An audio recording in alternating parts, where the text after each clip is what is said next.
Comienza Historia de la Iglesia. Un programa dirigido por Alberto Bárcena.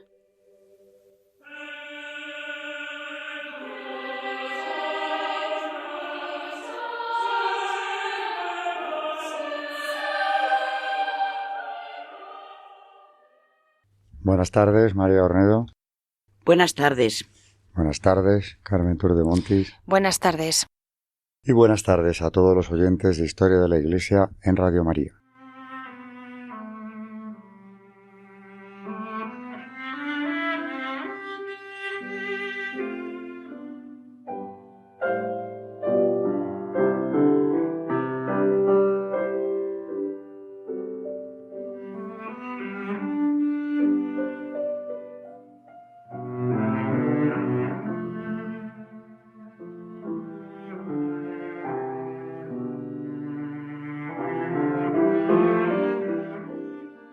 Empezamos con el esquema del programa, como siempre, y en primer lugar, en la parte histórica, Carmen nos va a seguir hablando de la Primera República y las consecuencias que trajo para la Iglesia en España, que como ya vimos en el programa anterior, y como era de esperar, las consecuencias son una nueva persecución.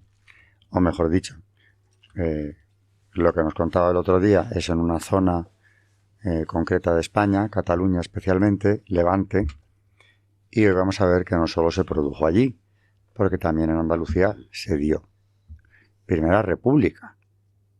O sea que, claro, es lo que llaman el sexenio democrático. ¿Democrático en qué sentido?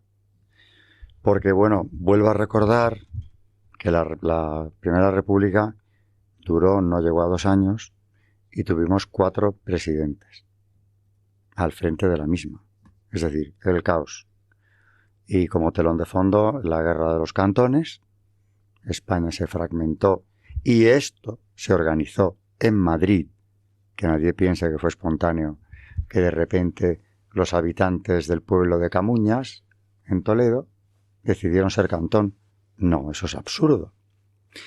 Sobre todo afectó a la zona del Mediterráneo, donde el más famoso de todos, el que cayó el último, es el cantón de Cartagena.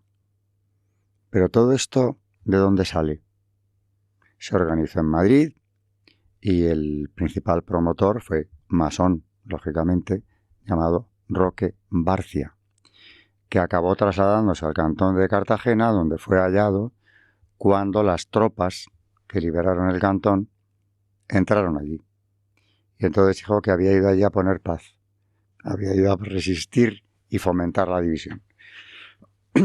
Este es el telón de fondo de la Primera República, que acaba prácticamente, bueno, primero está el golpe de Pavía, que impide que sea elegido, ya lo conté el otro día, un diputado cantonalista como presidente. Cuando se va a Castelar lo quitan de en medio. Y después de esto, en aquella votación que estaba en curso, bueno, ya es la agonía republicana y enseguida vendrá la restauración de la monarquía en la persona de Alfonso XII, proclamado rey en Sagunto. Eso ya es 1875. Pero todo ese periodo de la Primera República, el otro día pasamos revista y no lo vamos a repetir, pero bueno, conviene un poco refrescar la memoria. Todo ese periodo tiene un precedente, que es el hilo conductor es la revolución. Lo comentaba ahora con Carmen.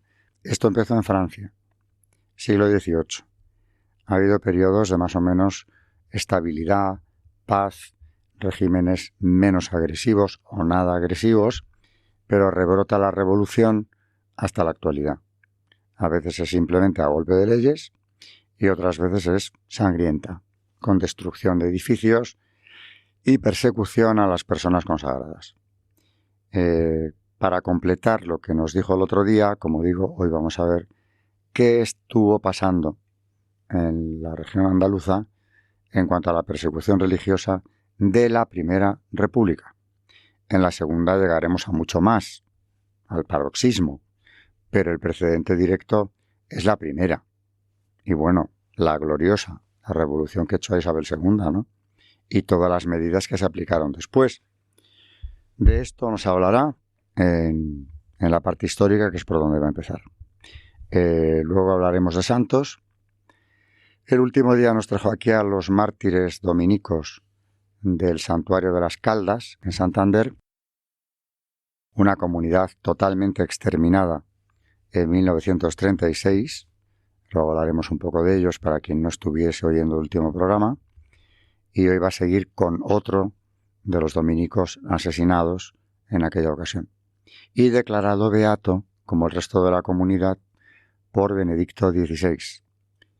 Y finalmente, María, en la tercera sección, la suya, Magisterio, viene con un nuevo milagro eucarístico, el de Sokolka, del año 2008. Lleva hablando de la Eucaristía mucho tiempo y últimamente pues nos está hablando de milagros eucarísticos, que es algo muy edificante también y que la Iglesia ha ido respaldando. Sin más, ya puede empezar Carmen, después de una pausa breve, pero ya empieza Carmen y, bueno, le daré una entrada para recordar un poco en lo que estábamos y seguir. Y volveré a hacerlo en el caso de los mártires de las Caldas.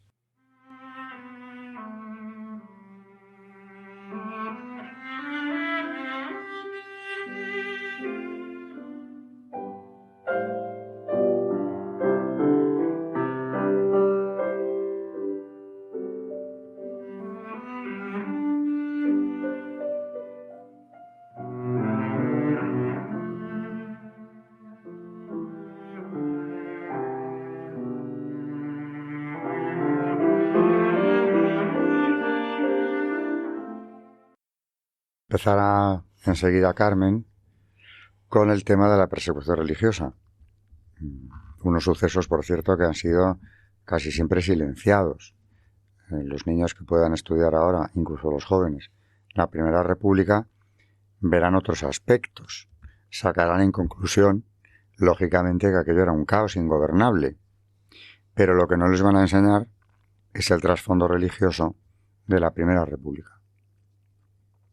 Es un nuevo brote revolucionario y la masonería va a tener un papel fundamental, como en todos estos brotes en España y fuera de ella.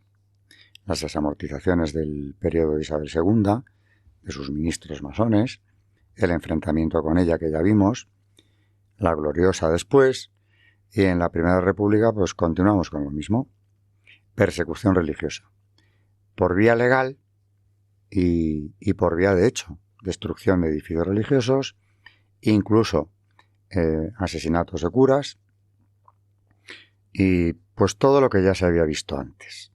En realidad, ya desde la minoría de edad de Isabel II llevamos viendo aquí matanzas de frailes en Madrid en 1834 y en otras capitales también, y reinaba todavía ella. Bueno, reinaba, era una niña cuya madre, la regente, ostentaba la representación del poder. Pero ya desde la infancia se vivió esto y acabó echada por otra revolución que lleva el mal puesto nombre, se lo pusieron ellos, los autores, de la gloriosa. Vamos con la primera y su impacto en las iglesias de Cádiz y otros puntos de Andalucía. En Andalucía, la persecución no se quedó atrás en los años inmediatamente posteriores a la gloriosa. En Málaga fueron derribados los conventos de los capuchinos y de la Merced el 6 de marzo de 1873. El alcalde de Málaga ofició al ciudadano obispo que, acordado por el ayuntamiento de mi presidencia, la demolición de todos los conventos de esta capital. Espero dará usted las órdenes oportunas a fin de que en todo el día de mañana queden desalojados para llevar a efecto dicho acuerdo. Salud y República Federal. En Cádiz, ante los atropellos planeados por el alcalde, Fermín Salvoechea, se produjo una reacción ciudadana que trató de impedirlos sin éxito. Una manifestación de señoras invadió el ayuntamiento protestando por la expulsión de las monjas de la Candelaria. ya consumada y exigiendo que no se derribara su convento, como Salvoeché había anunciado que haría para llevar a cabo un buen negocio con el ensanche de la ciudad. El propio alcalde organizó otra manifestación femenina en respuesta a la primera, con mujeres portadoras de carteles que decían «Abajo los conventos». Con más medios que las primeras, aquellas otras gaditanas recorrieron las calles precedidas de una banda que tocaba la marsellesa, mientras se daban gritos de «Abajo las monjas, mueran los curas». El recorrido culminó con el saqueo del desalojado convento, que finalmente fue derribado. Así se atizaba el odio desde el poder y se empleaba el dinero público en crear un falso ambiente de rechazo a la Iglesia, contrario totalmente a lo demostrado por la manifestación espontánea. Resulta interesante que en Cádiz, también entonces, el ayuntamiento suprimiera en las escuelas la enseñanza de la religión por una nueva asignatura llamada Moral Universal, que rechazaba cualquier dogma, por principio. Una exhibición de religión masónica tomada al pie de la letra. Para mayor claridad, las escuelas que tuvieran nombres cristianos los perdían para pasar a llamarse de la razón, la igualdad, la armonía.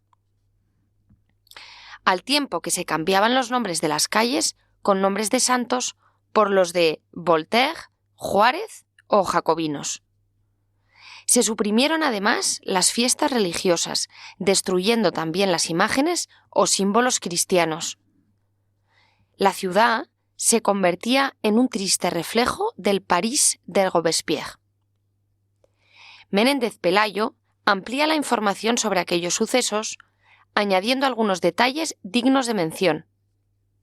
Hablando de las señoras que se manifestaron contra la destrucción de la Candelaria y lo sucedido con dicho convento, nos dice Menéndez Pelayo: en número de 500 invadieron las casas consistoriales y en número todavía mayor comulgaron el día siguiente en la iglesia del convento, cercada por las turbas, mientras en ella se celebraba por última vez el incruento sacrificio.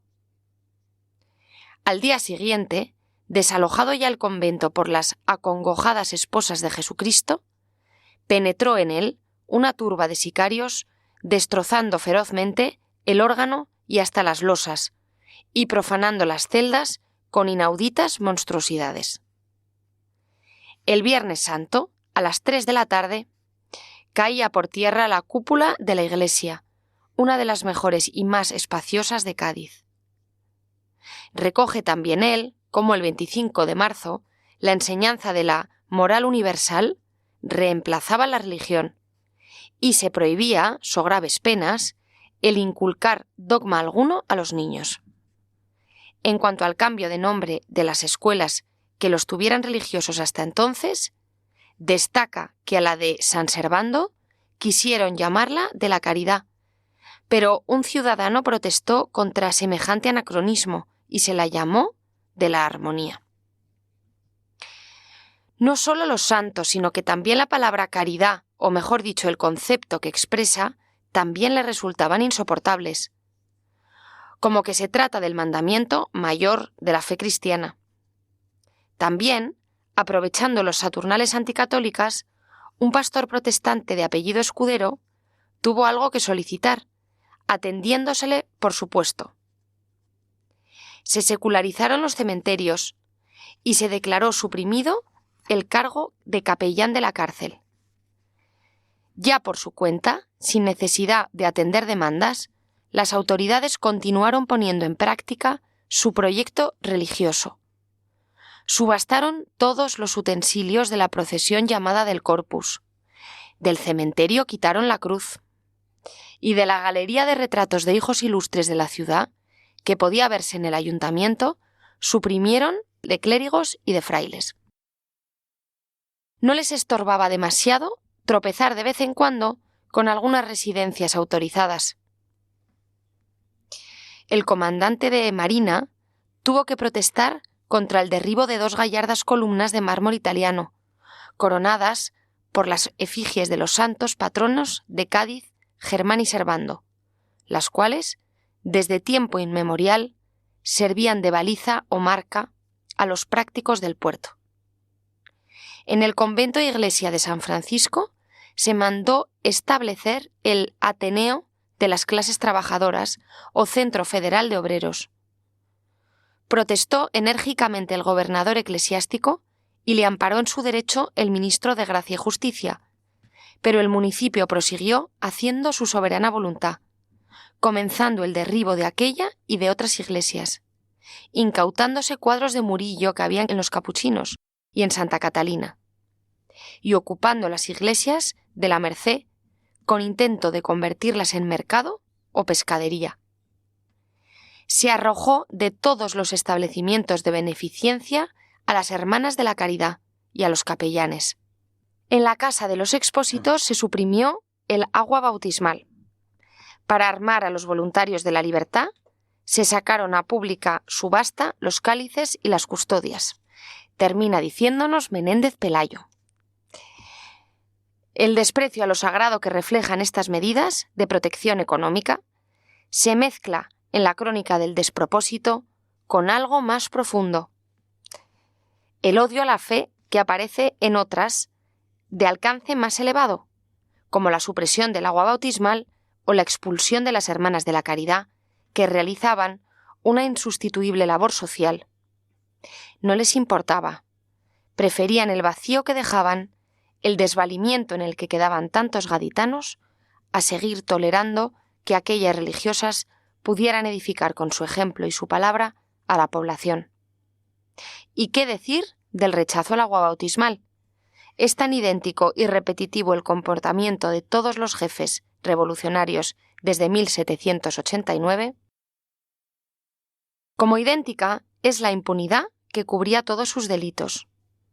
En 1834 como en 1873, nadie buscó a los culpables de la persecución religiosa. Todo aquello quedó impune ante la justicia humana, aunque el pueblo decía a voz en grito los nombres de los culpables, e impunes los nefandos bailes de las iglesias de Barcelona, invadidas por los voluntarios de la libertad, no sin connivencia de altos jefes militares. Se dieron otros detalles reveladores que quien movía los hilos de toda esta furia desatada contra la fe. Entre otros, el rechazo al sonido de las campanas, el sonido de la cristiandad. Ese que ha convocado a los fieles en todas partes estaba, como sigue estándolo, grabado como una herida en las mentes de los perseguidores, incapaces de sufrirlo. En las provincias del norte, el general Nouvilas prohibió el toque de las campanas, mientras que en diferentes puntos de la geografía española, también como siempre, la población se lanzaba a defender los templos y el culto a pecho descubierto, contra las que Menéndez Pelayo llamaba furias desencadenadas del infierno. Las señoras de Cádiz no fueron un caso aislado. En Bande, Orense, fueron asesinados de una vez 60 hombres inermes por haberse opuesto con la voz y con los puños a la tasación y despojo de sus iglesias. En muchos lugares fueron disueltas a balazos. Aquellos fueron atropellos, crímenes y profanaciones mucho menos conocidos aún que los que ocurrirían a una escala mayor en la Segunda República, y bien fáciles de conocer a poco que se tenga el menor interés.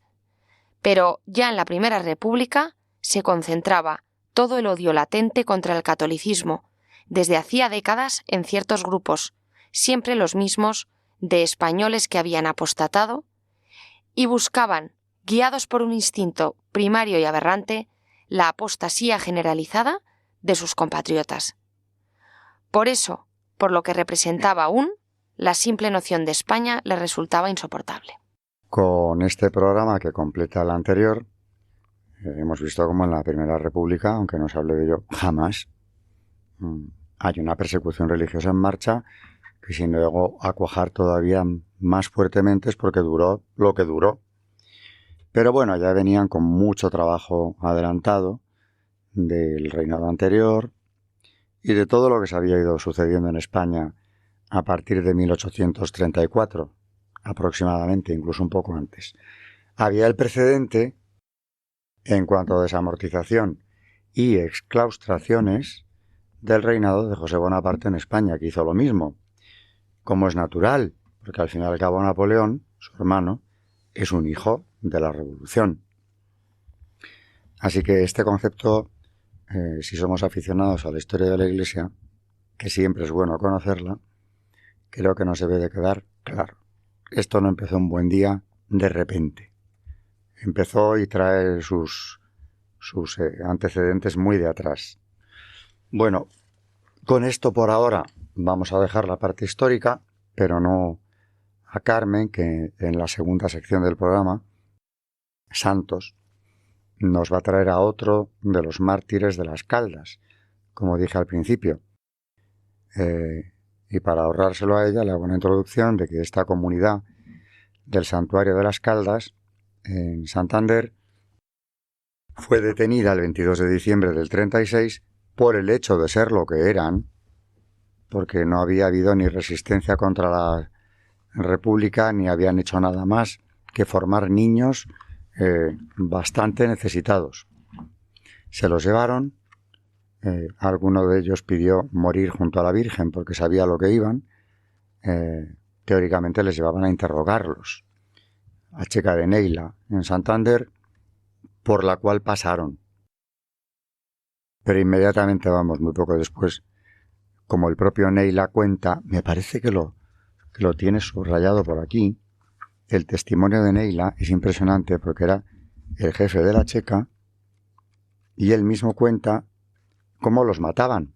Claro que para cuando lo cuenta está en el exilio en México y parece ser que no le daba ningún apuro. En el 37, el 5 de enero, aparecen cuerpos que la María iba trayendo todavía de los muertos de la zona. El mismo Neila, interrogado, nos lo cuenta. El mismo Neila, interrogado en México por el padre Esteban Arroyo sobre el género de muerte que habían tenido nuestros religiosos, de los que vamos a hablar después, explicó que las sentencias dadas por él en la comisaría se ejecutaban así. Dice, él mismo. Los llevaban en coche hasta el muelle de Puerto Chico. Allí los subían a una barca en la que los conducían hasta lo más profundo de la entrada de la bahía. Y allí los arrojaban al mar, maniatados y con un lingote amarrado a sus cuerpos para que no flotaran. En la segunda sección, que también hace Carmen, nos sigue hablando de los mártires de las Caldas, que es la comunidad dominica.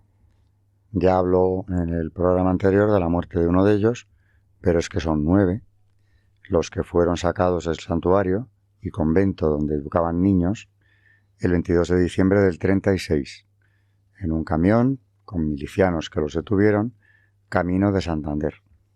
Uno de ellos pidió morir allí, porque sabía lo que iban. Le dijeron que no, bueno, claro, lo subieron al camión y con el resto de la comunidad tuvieron la nefasta suerte de ir a caer en la Checa de Neila, la más terrorífica y la que ha dejado un recuerdo más siniestro en la capital de Santander.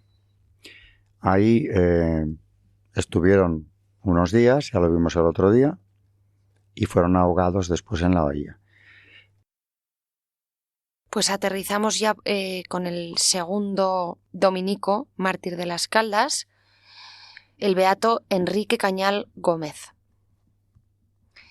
De padres muy humildes, pero poseedores de la grandeza y riqueza de la fe y de las grandes virtudes cristianas, nació Enrique el día 20 de marzo de 1869 en Corias, a orillas del río Narcea y a 2 kilómetros de la villa de Cangas, en Asturias. Su madre, dice un testigo, era una mujer santa, sumamente piadosa, estimada por todos, que coronó muy pronto su vida, con una muerte también santa. Mantuvo gran familiaridad con los dominicos del convento de su pueblo, donde acudía con frecuencia acompañada de sus hijos Rosario y Enrique. Este se hizo muy pronto monaguillo en la iglesia del convento. Era un chico alegre, bondadoso y piadoso. Pero esta alegría se vio muy pronto oscurecida por la muerte de su madre. La tristeza de esa pérdida creció por el hecho de que su padre volvió a contraer matrimonio. El padre era un gran trabajador y cualificado oficio de zapatero. Teresa, hija del segundo matrimonio, nos habla del ambiente cristiano que se vivía en la familia, donde se rezaba diariamente el rosario, y añade: este ejemplo de vida cristiana fue la herencia que nos dejó. El segundo matrimonio del padre creó alguna dificultad entre los hermanos de distinta madre. Decía Teresa: cuando yo nací ya no estaba en casa Enrique, ya era fraile. Tengo oído a mi madre que por haberse casado mi padre por segunda vez, Enrique y Rosario se distanciaron algo de la casa. Lo cierto es que a los 9 años Enrique ingresó como aspirante dominico en el convento de su pueblo. Allí fue madurando su vocación con la oración y el estudio. Con la profesión, además de continuar la asimilación de la espiritualidad dominicana, se comenzaba el estudio de la filosofía y de teología, preparación inmediata al sacerdocio. En 1889 pasó al convento de las Caldas de Besaya, donde emprendió el estudio de la teología, Sagrada Escritura y derecho canónico. En medio de sus estudios de teología, en el año 1891, visita el convento de las Caldas Monseñor José Cueto, obispo de Canarias, nativo del vecino pueblo de Yermo. En su paso por las Caldas, celebró órdenes sagradas en el santuario, en las que Fray Enrique fue ordenado sacerdote a la edad de 22 años. Terminados los estudios sacerdotales, el siervo de Dios quedó de plantilla en el mismo convento de las Caldas. El aspecto poco agraciado de Fray Enrique no le facilitaba la dedicación al ministerio de la predicación. Declara el padre Luis Guetino, y a pesar de ello, la gente le manifestaba un grande aprecio, teniéndole por hombre bueno que comunicaba espiritualidad. No es casualidad que los diversos destinos que tuvo el padre Cañal estén todos relacionados con la dirección espiritual. La primera misión que le encomiendan los superiores es la capellanía de las religiosas dominicas de Santillana del Mar. Atendía a las clarisas de Santillana y a las religiosas de los Sagrados Corazones de Torrelavega. Interrumpe su presencia en Santillana para volver a las Caldas, en 1905, con los cargos de superior del convento y director espiritual de los colegiales de la Escuela Apostólica, niños que se preparaban para el noviciado.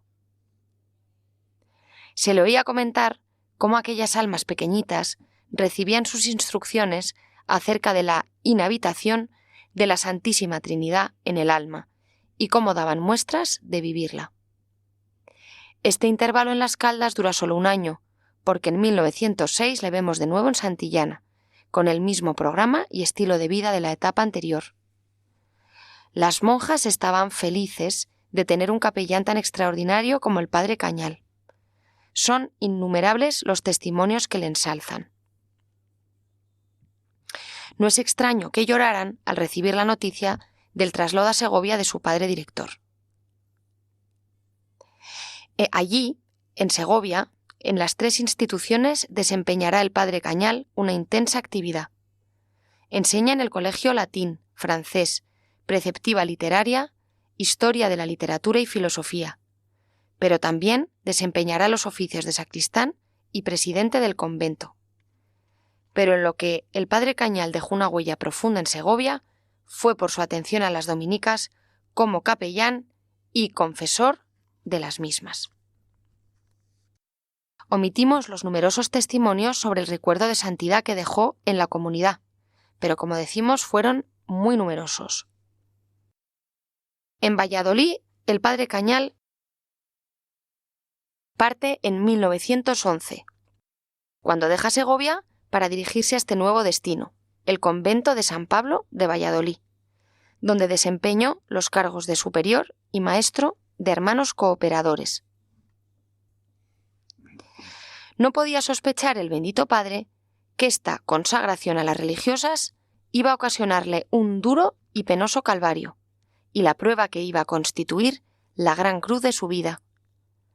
3 religiosas formularon contra él, en mayo de 1915, una denuncia en materias relacionadas con la confesión, por efecto de la cual el Santo Oficio le retiró la facultad de confesar mujeres. Fue un caso espinoso, pero por lo que el siervo de Dios hubo de sufrir lo indecible. No vamos a entrar en la complicada trama de este penoso asunto, pero estudiada a fondo la documentación, llegamos a la conclusión de que todo fue un amasijo de celos, aderezado con mentiras, de todo lo cual el padre Cañal fue víctima inocente. En este caso no está exenta de culpa la imprudencia y precipitación de la misma curia arzobispal de Valladolid. Convencido de la inocencia del siervo de Dios, y animado por opinión de frailes y monjas, el provincial de la provincia de España, el padre Luis Getino, gestionó la exculpación del siervo de Dios. Una calumnia no podía deshacer la fama de santo que en todos los conventos tenía el siervo de Dios. De esta gran tribulación por la que pasó el siervo de Dios, nos dice un testigo: nadie recuerda haberle oído una palabra de descargo propio, ni siquiera la más leve queja contra los fautores de la condena. Al contrario, le sirvió para inducirle a un mayor desasimiento de las cosas terrenas y a una vida más intensa de humildad y de oración. Después de pasar por el convento del Olivar de Madrid, vuelve a Las Caldas, en 1928, para ocuparse otra vez de la dirección espiritual de los alumnos de la Escuela Apostólica. Volvemos a oír de este periodo testimonios diciendo de él que era un hombre de Dios y que no solo confesaba a los alumnos de la Escuela Apostólica, sino a la mayoría de los religiosos de la comunidad, debido a las virtudes que en él veían. Esta era también la razón que atraía a muchos seglares a su confesionario, incluso a mujeres. Como hemos dicho antes, unas cuantas jóvenes habían pedido permiso al superior para tener por director espiritual al padre Cañal, ya que, decían, nos tenía admiradas por su santidad y prudencia. Así les sorprendió la guerra civil, que empezó en julio de 1936 y que con los otros 8 miembros de la comunidad de Las Caldas le llevaría al martirio en el mes de diciembre. Después, al final de todas las vidas de estos 9 mártires dominicos, contaremos más concretamente cómo fueron estos meses de sufrimientos y persecución, durante los cuales la comunidad unida se preparaba para la última hora.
Y vamos ya con la tercera sección, Magisterio de la Iglesia, de María Ornedo, que va a seguir con milagros eucarísticos, como hizo en el programa anterior y en otros anteriores también.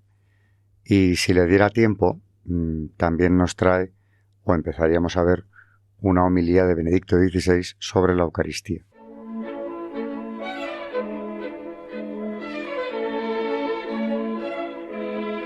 El Magisterio de la Iglesia.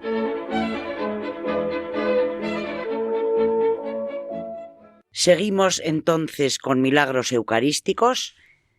En este caso llevamos ya varios programas que hemos traído la recopilación de una serie de ellos en los que Carlo Acutis hizo una exposición en internet. Ahora vamos con el milagro de Sokolka de 2008. El 12 de octubre de 2008, en la iglesia dedicada a San Antonio de Sokolka, la Santa Misa de las 8:30 la celebró un joven vicario, Filip Drodowski. Durante la comunión a uno de los sacerdotes se le cayó la hostia. El sacerdote ni siquiera se dio cuenta. Se lo dijo a una mujer que estaba arrodillada cuando iba a recibir la Eucaristía. El sacerdote se quedó paralizado del susto y, pensando que se había ensuciado, la metió en el básculum, un pequeño recipiente plateado que contiene el agua que utilizan los sacerdotes para lavarse los dedos después de haber dado la comunión. Al final de la Santa Misa, la sacristana, la religiosa Julia Dubowska, cogió el básculum con la hostia y, para mayor seguridad, la metió en otro recipiente que luego encerró en la caja fuerte donde se guardaban los cálices. Una semana después, el domingo 19 de octubre, sobre las 8, la monja abrió la caja fuerte. Encontró la hostia prácticamente disuelta, pero en el centro con extraños coágulos rojos. De inmediato convocó a los sacerdotes para mostrar lo que había descubierto. La hostia se había disuelto prácticamente. Solo había quedado un trocito del pan consagrado íntimamente interconectado con la sustancia que apareció en la superficie. O lo que es lo mismo, parte de la hostia estaba unida a ese extraño coágulo rojo.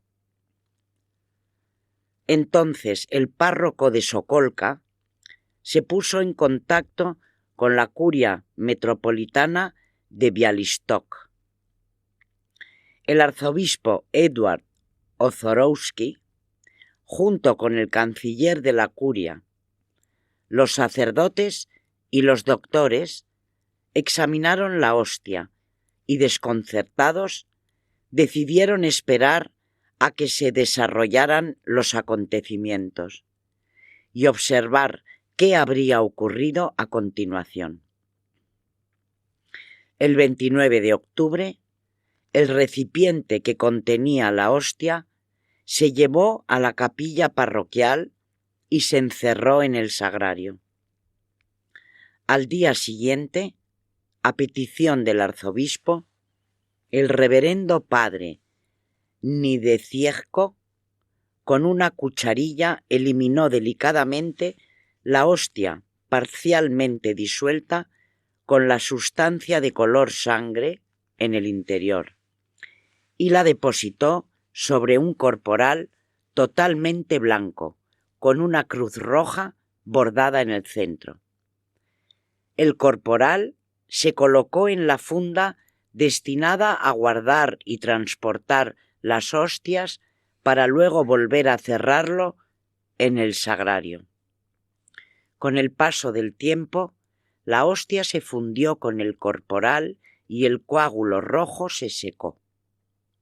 Solo entonces se interrogó a 2 científicos de fama mundial y especialistas en anatomía patológica de la Universidad de Medicina de Białystok. La Curia Metropolitana de Białystok dejó esta declaración a propósito del milagro eucarístico que tuvo lugar en Sokolka. Primero, el 12 de octubre de 2008, una hostia consagrada se le cayó de las manos al sacerdote mientras daba la comunión. La recogió y la colocó en un recipiente lleno de agua en el sagrario. Después de la misa, el recipiente quedaba en la sacristía. El 19 de octubre de 2008, cuando se abrió la caja fuerte, se pudo ver con claridad una mancha roja en la hostia que se había caído, que a simple vista dio enseguida la impresión de que era una mancha de sangre. El 29 de octubre de 2008, el recipiente que contenía la hostia se trasladó al sagrario de la capilla de la casa parroquial. El día después, la hostia se sacó del agua del recipiente y se colocó en un corporal dentro del sagrario. El 7 de enero de 2009, la muestra de la hostia la extrajeron y examinaron por separado 2 profesionales de histopatología de la Universidad de Medicina de Białystok. Ellos han dejado la siguiente declaración común. La muestra enviada para su examen parece tejido de miocardio. Según nuestra opinión, de todos los tejidos de los organismos vivos, es al que más se le parece. 5. La comisión ha constatado que la hostia analizada es la misma que se ha desplazado de la sacristía al sagrario de la capilla de la casa parroquial. No se ha detectado la intervención de terceros. 6. El caso de Sokolka no se opone a la fe de la Iglesia, sino que la confirma.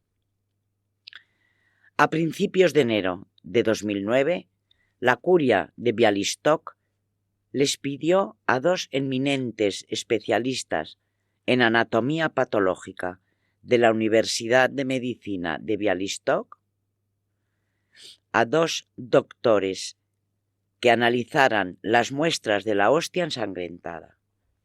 El 7 de enero, los doctores fueron a Sokolka y extrajeron del corporal una muestra minúscula de la misteriosa sustancia presente en la hostia. Los profesores de la universidad han subrayado que en el caso de la hostia examinada, en la muestra se han hallado numerosos indicadores biomorfológicos típicos del tejido muscular cardíaco, como por ejemplo el fenómeno de la segmentación, es decir, daños a las fibras del tejido del músculo cardíaco en el tramo en el que se encuentran las uniones comunicantes, estructuras características del músculo cardíaco, y el fenómeno de la fragmentación. Esos daños son visibles bajo forma de numerosas y minúsculas lesiones. Estas alteraciones se pueden observar solo en fibras no necróticas, es decir, vivas, y muestran signos de espasmos rápidos del músculo cardíaco, típicos de la fase extrema anterior a la muerte. Otra prueba importante del hecho de que el material analizado corresponde al tejido muscular cardíaco humano ha sido la posición central del núcleo celular en las fibras observadas, una característica típica de las fibras musculares cardíacas. En el tramo de algunas fibras se han observado signos que pueden corresponder a los nodos de la contracción. Por otro lado, durante el análisis con el microscopio electrónico, podían verse siluetas de las uniones comunicantes y los filamentos finos de las miofibrillas, han declarado los dos científicos de Bialystok. Además, el tejido cardíaco estaba unido a la hostia consagrada de forma indisoluble. En el informe del peritaje puede leerse: el material ha sido suficiente para el peritaje. Indica que se trata de tejido muscular cardíaco, o al menos el que más se parece de entre todos los tejidos vivos de un organismo. Y algo muy importante: el material analizado está formado totalmente por tejido muscular cardíaco. Esta afirmación se incluye en el comunicado de la Curia Metropolitana de Bialystok del 14 de octubre del 2009, relativo a los fenómenos eucarísticos de Sokolka. Los doctores también han descubierto otros elementos inexplicables. La hostia permaneció en agua durante mucho tiempo y en el corporal durante un periodo de tiempo aún más largo. Por tanto, el tejido que apareció en la hostia habría tenido que sufrir el proceso de autólisis, es decir, el proceso de autodestrucción por la acción de las enzimas intracelulares. Sin embargo, en el material analizado no se han observado rastros de estas alteraciones, han afirmado las dos eminencias. Otro acontecimiento que se observó y resultó muy interesante consiste en el hecho de que la sustancia que se halló en el corporal, aunque haya cambiado ligeramente después de haberse extraído del agua, simplemente se secó, 2 años después no ha cambiado de aspecto, aunque no se haya estabilizado ni conservado a una temperatura especial. Eso significa que si el milagro se imputara a una bacteria, el material se habría desintegrado, destruido y cambiado de aspecto. Cualquier cultivo microbio, incluso del material más limpio posible, después de tan solo una semana, es completamente distinto, ha añadido el doctor Sulkowski. En la figura de al lado, una fotografía del microscopio electrónico y un dibujo explicativo de las peculiares uniones entre las células musculares del miocardio. Una característica peculiar es que entre sí presentan uniones para permitir al potencial de acción que hace que se contraigan difundirse de una célula a otra en todo el volumen del músculo. La contracción de una célula muscular luego se propaga a las demás células. El responsable de esta contracción en cadena es un grupo de células que se encuentran en el nodo sinoatrial. El nodo sinoauricular se encuentra en el atrio derecho, cerca de la desembocadura de la vena cava superior. El potencial de acción que genera la contracción del miocardio parte del nodo sinoatrial y se desvía primero a los atrios y luego a los ventrículos. Al principio, dice la doctora, estaba convencida de que se trataba de un coágulo. Sin embargo, la realidad era mucho más sorprendente. Los dos científicos de Bialystok, que para sus investigaciones independientes han utilizado los microscopios ópticos más modernos y el microscopio electrónico de transmisión, han llegado a la misma conclusión.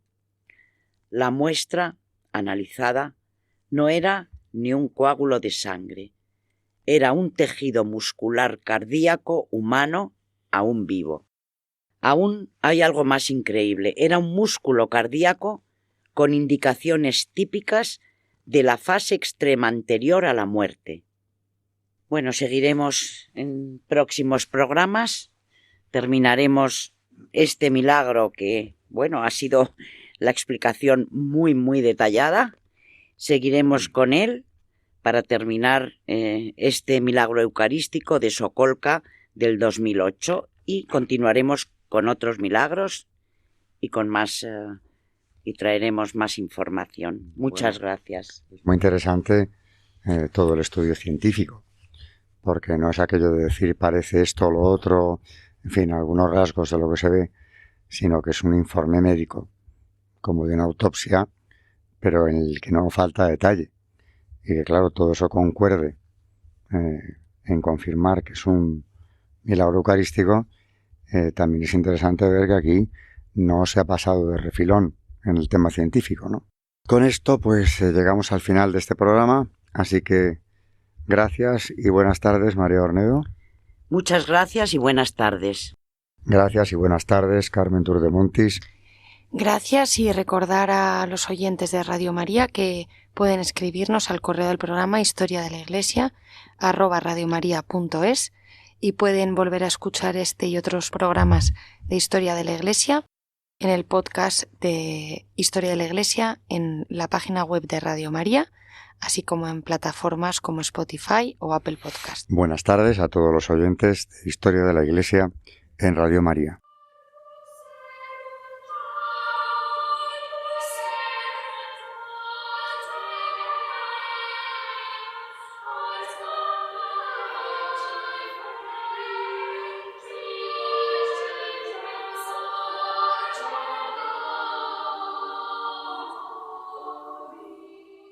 Han escuchado Historia de la Iglesia, un espacio dirigido por Alberto Bárcena.